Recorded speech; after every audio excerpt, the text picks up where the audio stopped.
KTR ACB కేసులో court తీర్పును స్వాగతిస్తున్నాం. అవినీతి జరిగిన దగ్గర అసలు విచారణే వద్దని చెప్పి కేటీఆర్ కోర్టుకు పోవడం అనేది అప్రజాస్వామికమని కోర్టు చెప్పడం దీనికి ఒక ఉదాహరణ. అన్నిటికంటే ముఖ్యంగా ఏంటంటే, దొంగతనం చేసిన తర్వాత ఆ దొంగతనాన్ని దొంగతనం కాదు అని నిరూపించడానికి శతవిధాల ప్రయత్నం చేస్తున్న పరిస్థితి మనం గమనిస్తున్నాం. ఈరోజు మానవ హక్కుల కోసం పోరాటాలు చేసేటోళ్లకు కోర్టులు బాసటగా ఉంటాయి తప్పితే, దొంగల హక్కుల కోసం పోరాటము, దోపిడీదారుల హక్కుల కోసం పోరాటం చేసేటోళ్లకు కోర్టులు, చట్టాలు సపోర్ట్ చెయ్యవనే విషయం కేటీఆర్ తెలుసుకుంటే మంచిది. ఇదేదో ఆ అవినీతి చేయకంటే ముందు, ఆ అక్రమం చేయకంటే ముందు ఉండాల్సిందనేది నా వ్యక్తిగత అభిప్రాయం, పార్టీ అభిప్రాయం కూడా.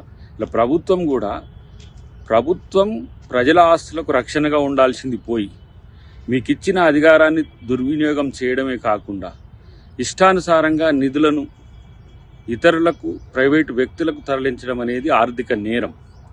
అది ప్రజాప్రతినిధిగా ఉన్నప్పుడు ఇంత సోయిని మర్చిపోయి కేటీఆర్ చేసిన ప్రయత్నానికి ఈరోజు ప్రభుత్వం చర్యలు తీసుకోవడానికి వచ్చింది. దానికి కోర్టుల భద్రత ఉండడం అనేది కూడా ఇది స్వాగతించాల్సిన అంశం.